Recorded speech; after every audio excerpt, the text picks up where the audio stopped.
நான் வேதத்தை ஆராய்ச்சி பண்றதுக்காக பல காரியங்களை வாசித்துக்கிட்டு இருக்கும்போது திடீர்னு ஒரு ஆச்சரியமான விஷயம் பார்த்தேன்.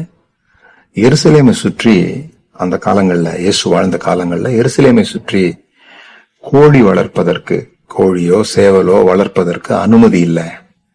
ஏன்னா அது எங்க வேணா ஓடிரும், திடீர்னு தேவாலயத்துக்குள்ள கூட வந்துடும். அது மண்ணெல்லாம் புரண்டி திடீர்னு பலி கொடுக்கிற பொருள் மேல தன்னோட வாயை வச்சிருச்சுன்னா பலி கெட்டு போயிடும்.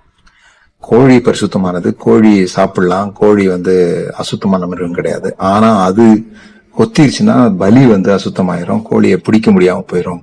அப்படிங்கிற காரணத்துக்காக கோழிகள் விற்பதற்கு அங்கு தடை செய்யப்பட்டிருக்குது அப்படின்னு போட்டிருந்தது. அப்ப எனக்கு ஒரு ஆச்சரியம்.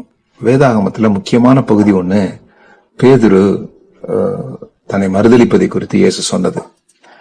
அது மார்க்ல மட்டும் இப்படி போட்டிருக்கு, 2 முறை சேவல் கூவதற்கு முன்பே 3 தரம் நீ என்னை மறுதலிப்பாயின்னு. மற்றபடி மத்தேயு, லூக்கா, யோவான்ல சேவல் கூவுகிறதற்கு முன்னே நீ என்னை மறுதலிப்பாய் அப்படி சொல்லப்பட்டிருக்கு. சேவல் கூவுறதற்கு முன்னே என்னை 3 தரம் மறுதலிப்பாய் அப்படின்னு சொல்லப்பட்டிருக்குது.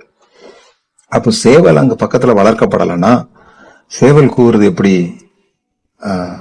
கேட்கும்? அதுலயும் மார்க்ல சேவல் கூவிட்டுன்னு வேற போட்டிருக்கு. அப்போ எப்படி எருசலேம்ல கோழிகள் வளர்க்க அனுமதி இல்லைன்னா எப்படி பேதுருவுக்கு கோழி கூவுறது கேட்டிருக்கும்?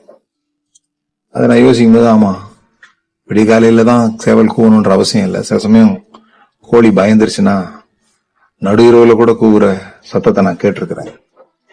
அப்ப தொடர்ந்து அதை ஆராய்ச்சி பண்ணி வாசித்து பார்க்கும் பொழுதுதான் புரிஞ்சுது, இயேசு அவர்கள் பயன்படுத்துகிற ஒரு சொற்றொடரை பயன்படுத்தி இருக்கிறார். இதுதான் கலாச்சாரத்தின் அடிப்படையில வேதத்தை வாசிக்கும் போது ஆச்சரியமான காரியங்கள் நமக்கு கிடைக்குது. அர்த்தங்கள் மாறல, ஆனா அது நமக்கு ஒரு இன்ட்ரெஸ்டிங்கான விஷயத்த நமக்கு சொல்லுது. அது கோயில்ல, தேவாலயத்துல தேவனை தொழுது கொள்ள யூதர்கள் அதிகாலை நேரத்துல அந்த 3 to 6 3 முறை சேவல் கூவுகிற அந்த நேரத்துல அங்கு டெம்பிள் கிரையர்னா தேவாலயத்துக்கு வாருங்கள் என்று அழைக்கிற மனிதனுடைய சத்தம். அவர் ஒரு எக்காலத்தை வச்சு ஊதுவார், காலையில 3 முறை ஊதுவார், ஜனங்களாம் தேவாலயத்துக்கு வருவதற்காக.